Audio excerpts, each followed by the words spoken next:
Hi and welcome to the Money Minute. I'm Devin Shute. So the question a lot of people are asking is, who are SVB? Now SVB is Silicon Valley Bank and it's the 16th largest bank in the United States.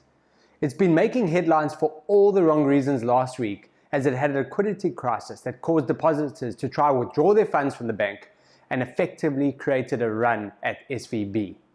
Now the US Federal Reserve had to step in to save them, and they also guaranteed depositors' funds in the bank, which helped calm the panic.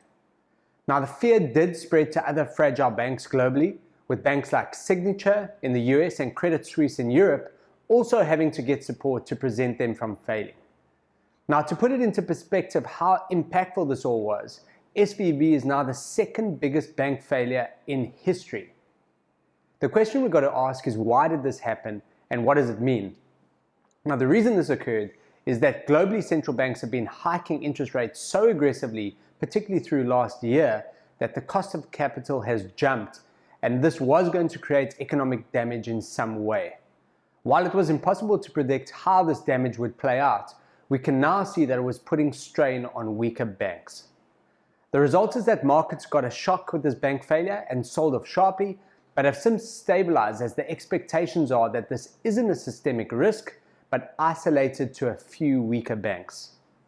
Interestingly, one of the other effects is that it could cause global central banks to reconsider their interest rate hiking cycle and may even allow them to pause much sooner than expected.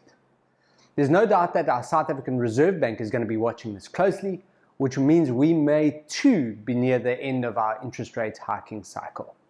Let's watch and see. Have a good week.